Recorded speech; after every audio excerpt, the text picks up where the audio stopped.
Isang mapagpalang araw po muli ang aming hatid sa inyo mula po dito sa Ambaking Pabo Farm. For today's video mga kapatid, salamat po sa Diyos dahil yung mga pabo ko na lamang po yung nagsasawa sa kanilang mga patuka. Sa katunayan, sa umagang ito is 2 bisis po akong pumunta doon uli sa merkado namin dahil hindi madala sa isang biyahe. Lalo na Friday ngayon. So tuwing Friday mayroon nakakuha po ako ng reject o waste sa production ng meatloaf. Ayan. Sobrang dami niyan mga kapatid. Yang blue. Tapos yan. So hindi ko na nga dinala lahat. Nagsasawa kasi yung aking mga pabo. So kung sobrang dami na nagsasawa, so kinokontrol ko na lamang po. Gulay, saging, mga prutas. So, salamat sa Diyos sa ganyang sitwasyon. Kumbaga, kung sobra, tayo na lang yung mag-a-adjust. Ang pinakamalaking problema talaga is yun pong wala tayong maipakain sa ating alagang pabo. Yung nagsasawa sila, problema pa rin yun. Kaya lang, magandang problema yun kasi madaling gawa ng solusyon. Pero yung wala po tayong maipakain sa ating mga alagang pabo, yun po ang mahirap. Madali lang kung marami tayong pira. Sa ganung paraan is yung problema na yun is madali lang solusyonan. Marami namang feeds na bibili. Kaya lang sa kagaya ko po na kumbaga kung may pira man is kukunti lang.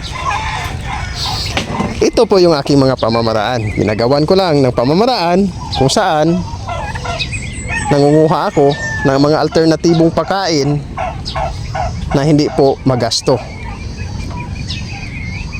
So nakakatawa nga eh. Dati talagang pangarap ko lang sana may maibigay akong pagkain sa aking mga alagang pabo. Pero ngayon, awa tulong ng Diyos is pinupuntahan ko na lamang po, kinukuha, tapos sinatsaga ko gamit yung aking motorsiklo. Awa tulong ng Diyos is nakakaprovide o nakakapagbigay po ako ng kanilang mga patuka.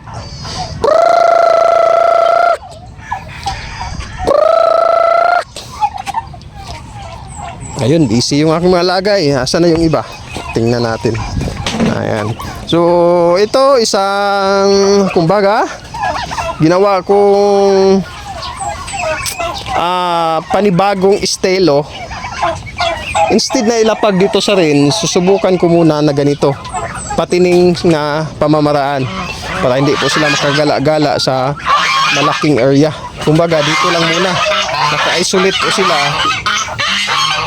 Susubukan ko ito. Sa katunayan, ubos po yung kanilang mga patuka na aking binibigay. Ayan, 2 PVC na hinati tapos dinugtong. Kasi kung isa lang nakagaya niyang nasa loob, natatapon eh. So ito, maganda, ayos. Maganda yung resulta mga kapatid sa ganitong paraan. Ayan. Yung dito sa baba, kawayan lang. Okay na yan kasi nasa baba lang naman eh. Ang dito lang kasi marami sila eh. Marami sila sa loob. Magkukulang kung isang hiwa lang ng PVC ang ilalagay. So try lang naman ito. Susubukan ko kung anong kakahinatnan o maganda ba yung kalalabasan ikumpara dito sa andito sa baba. Pero sa reality lang, sa pananaw ko po sa ngayon, maganda naman ito. Lalo na yung gagamitin nating pang materialis, lalo na yung mga dugo ng brood-basted, yung malaki yung area, nakakagala sila. Pero ang disadvantage naman ito kung yung panglitson, kasi nga ayon, hindi po sila masyadong mataba kasi nga ayon po sa mga source na napagkukunan ko. Kumbaga, yung pinapakain natin na pangpataba sa kanila is parang natutunaw kasi sakto sila sa exercise. Kumpara natin sa ganitong sit-up na kakain, matutulog, iikot ng konti, kakain, matutulog, ganun lang. Kumbaga, hindi masyadong stress, hindi sila magalaw. Yung taba is hindi po matutunaw. Yun po yung isang diferensya. Pero ganun pa man, under observation pa ito, pinakaunang subok na mula sa breeder, mula sa brooder, hindi na palalabasin o pagagalain sa lupa. I-isolate sa isang area kung saan hanggang dito na sila, hanggang sa umabot na po sila sa time na pwede nang ilitson. Ayan naman po yung counting update natin mga kapatid sa pagkakataong ito. Salamat po sa Diyos, pag-ibig.